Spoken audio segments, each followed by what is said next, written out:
Para malaman lang din nila kasi ang dami talaga nare-repair dito sa harapan ko. Pero sa kapila may mga kainan, hindi nyo nare-repair. May mga video rin ako dito. Bakit ano trabaho dito namin yan? Hindi nakikita ko talaga natutulog pa nga din ang pagkainan pa eh. Para maging Sir, yung ano sir, tikita na lang kami sir. Kuya, yun lang. Kawawa naman sila oh. Kaya nga, Ayan, sila ganun dito, pagdating dito sa akin sa harapan ko, bantay na bantay sila, kaya kawawa ko talaga. So ayan, nakita naman natin, di ba? Ayan, asan ang motor nito? Yung nakit. Talaga, dahil Ayan na yung motor nila ano. Oh, ayan. Ayan. Ayan na si Diwata. Ayan na.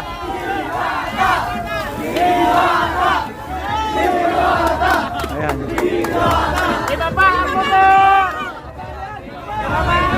Ayan na, mismo si Diwata.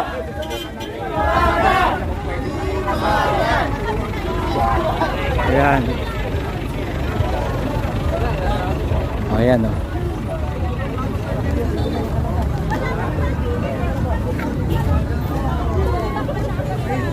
Mamadali ka, sir, ng pangagal. Confidence pa yan? Sila, first time namin dito, hindi namin alam yung ano. Saka may guard nandito pinakauna, hindi man lang nag-abiso na bawal. Kakadating nyo lang, ma'am. Oo, kararating lang. Tapos nung may sumigaw na yung mga motor, agad pumunta yung asawa ko. Dyan na. Ang bilis. Kinuha kagad nila. Kinuha agad nila eh, first time. May 5 minutes pa eh. First time namin dito. Yun ang Andyan hindi yung na guard, narinig, no? yun ang Hindi man napapanood lang ko nagsabi na sa pakipasok ano, na lang kasi sa bawal YouTube. dito. Buti sila, nakuha. Nanalo. Nagpatigit na lang po ako. At hindi kita ka rin, sir. Hindi gano'n, sir. Titik isinampa na. Oo. Kuya. Ayan, sinong pa ba? Mas malaki yata bayad kasi niyo, sir. No? Eh, pagka yun, mahirap mag-uutap naman. Mahirap na kasi nato pag natanggalay sa kayo na. Ah, Marami ang ano, proseso. ba? Oo. Tubusin mo sa ano, sa Guadalupe. Oo. Kung sa Tumanay na dadalhin. Ay ang impound niya sa Tumanay. Grabe, no? Ayan, no? Mismo si Diwata na mismo nagano. Ayan, no? Ito yung haba ng pila, oh. Walang warning, sinampak agad yung ano, yung kanilang motor. Kararating lang nila. Ayan, no? Tingnan nyo naman. Ito yung pila ngayon kay Diwata. Ayan, no? Si ate na mismo kinuha na kagad yung kanyang motor.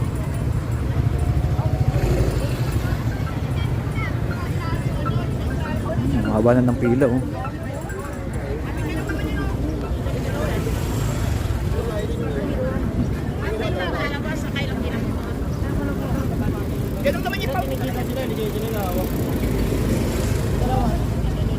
teka yung matumpay yung babayaran siya. Ayun na, yung motor, oh. Yun, sinampa na. Kinuha na nila yung motor araw-araw dito kay Diwata. Ayan.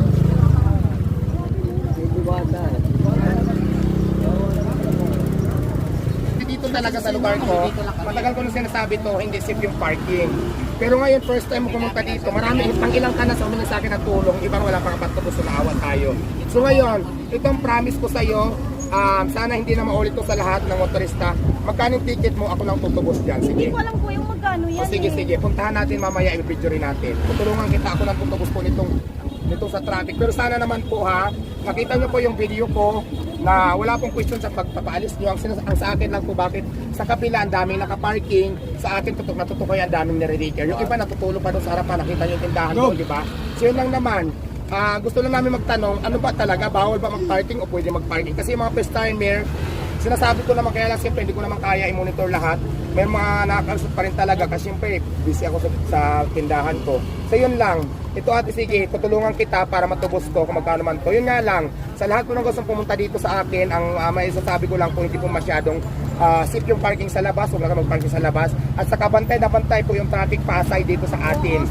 Oo, dito lang po sa lugar ko. So nakita nyo naman, may mga titinda pa, may mga sasakyan. Mayroon pang mayroon pa doon, may tindahan na may sasakyan din. So yun, So hanggang dito na lang po, sana po malaman to ng police traffic Pasay para po maging maayos po ang lahat. Wala pong question sa pagpapaalis nyo. Ang sa akin lang po, sana po maging patas. Kasi nakita nyo naman po dito sa video, panoorin nyo lang po ito buo. Salamat po. Konting lang saglit. Ito dito sa area na to, ito yung mga sasakyan. Ito si Diwata na mismo na ang makikita ninyo. Ayan, dito ang daming nagpa-park. Ayan. Mismo si Diwata na mismo pupunta dito sa may towing. Ayan. Ito, naglalakad na si Diwata. Ayan, meron mga picture. Picture muna kasi. Ate, kayo na sa likod lang. Ayan. Ito, mga ayan o. Papa-picture kay Diwata pa. Bago kami pumunta sa may, ito sila kuya na nakuha yung motor nila na impound. Ano natin. Pakita mo yung mga parking dito. Ito, yung mga parking dito. Kami naka-parking. Oo. 24 hours yan. Dito, 24 hours na nagbabantay. Kabilaan side din, meron din, no? Mayroon titinda. Pero dito Oo. sa lugar na to, ayan, may mga kainan dyan. Hindi nila hinuhuli to. Oo. Yun lang naman ang gusto kong ano. Ano bang pinagkaiba dyan sa pisto ko at saka dito sa mga ito? Ayan, yung mga Diba? sasakyan. Kaya nga eh. Both side maraming Wala nakala... naman akong question sa pagre-reker nyo kasi di ba kayo naman ang in-charge. Pero sa akin lang, bakit may nare-reker kayo, bakit mayroong hindi? So yun lang naman yung tanong nila. Kasi marami nagtatanong sa akin na mga customer ko na nare-reker. Kasi nakikita nyo ito, oh. Oo nga, Ang dami may ko mga na naka-parking. nakaparada dyan. Ayan, yung kainan yan dyan. Ayan, kainan yan dyan, pakita mo. Kainan yan dyan. Ayun, Dito, sa dito dulo. talagang halos 24 hours yung parking. Ito pakita nyo, ayan, may mga tao. Ito, ayan. Yun lang naman. Dito sa area na to, hindi na sila Hindi inano. na nare-reker Hindi dito. nare-reker dito. Oo. Oo. So yun lang naman. Tapos pagdating doon sa akin, sa harapan ng tindahan ko, bantay sarado. Nandun yung mga traffic. So yun lang naman ang gusto naming malaman. Ayan, yes. Para patas lang bang laban? Kasi kawawa yung mga relator.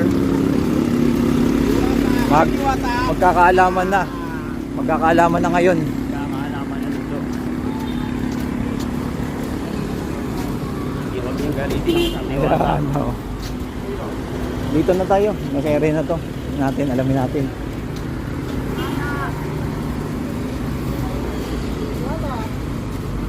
Pakita mo, ayan ha. Oo nga, no? Bigyan mo Ayan. pang ganito. Hanggang sa dulo, ang daming... Ipakita mo yung kainan. Hanggang sa dulo, ang daming Ipakita mo yung naka-pwesto. kainan. Ayan. Sa harapan ng mga kainan, ipakita mo. Yun, oo nga, no? Kainan Ito. dyan. Sige, pakita mo. Ito, dito sa area na to, ayan, maraming naka... Yan. Pakita mo. Kainan dyan eh. Oo, ayan, no? Dito na po yung sa may Senate, tas ang dami rin dito naka mga sasakyan na nandito. Ayan, ayan, no? Hanggang doon sa BP nakadulo na maraming nakapwesto na rin ng mga sasakyan. Para fair lang, makita ni Diwata. Ayan, no? Dami yan, mga sasakyan. Tara po, punta natin si Diwata. Ayan, nandun na, pumasok na sila sa loob. Ito na mismo yung impound section. Bro, dito na kami mismo sa pinaka-impound. Nandito yung motor nila ate at kuya na na-impound yung kanyang motor. Ayun yung motor nyo, sir. Ayan, no? Grabe ang ano nito. Ayan. Eto, punta natin si Diwata. Excuse me po. May narigar. Saan ba dito may motor na doon sa harapan ko kumain? So ito po, tutubusin ko. Ako po yung tutubos dyan. Naawa ko sa kanila eh. Kailan ito na to? Ngayon lang po. Malalaman natin kung magkano talagang ano. Hindi, ito tulong na din sa mga customer ko kasi naawa ko sa effort nila from malalayong. Saan pa kayo galing ate? Quezon City po. Quezon City, pumunta sa Diwata Paris para matikman. Pwede sa inyo to? First time nila.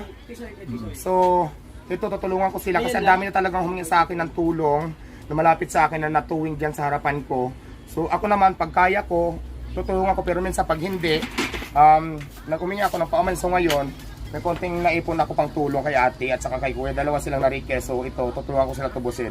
Kasi naawa din naman ako. Kasi first time nila, hindi nila alam. Kaya ang tanong ng karamihan, kasi yung iba talaga may naka-parking, tapos hindi naman tituwing. Pagdating dito sa harapan ko, so per bantay sila, may mga bantay pa ng traffic enforcer. So yun naman yung tanong ko, wala namang question dun sa pagtutuwing nyo.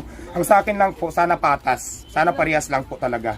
So yun lang, so nandito kami ngayon sa towing station. Tutubusin ko yung motor nila ate na dalawa. Kasi humingi sila ng tulong din sa akin, kasama ni kuya yung isa. Dahil yun nga, kapos sa pangtubos. So tutulungan ko na lang din kung kaya kong matubos ngayon. So yun lang, magkano po? Natin yung motor nyo na ako nang magbabayad. At yung kay kuya, pupunta natin sa traffic, akong tutubos.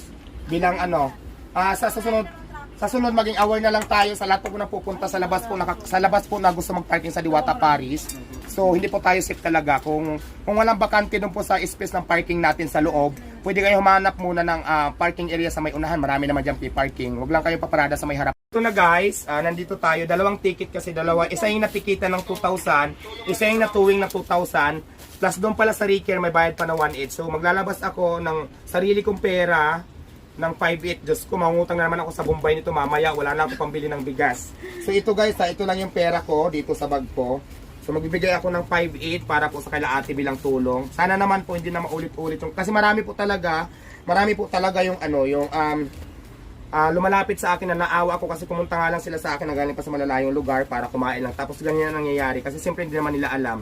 Sana po maging maayos tong lahat kasi hindi naman po tayo mayaman para po magbigay na lang tayo na magbigay sa mga taong customer ko na nare-reach. So itong dalawang video pinapakita ko lang to sa inyo para maging aware din kayo sa susunod kasi hindi ko pa kaya din magbigay sa lahat ko na nare-reach na ako na lang lagi. So para maging aware lang kayo na hindi po talaga safe yung parking dito sa may harapan ng tindahan ko. So yun lang, maraming salamat. Tutubusin na natin yung papel. Ito yung mga motor para makauwi na din kayo para magtrabaho na din ako. So okay.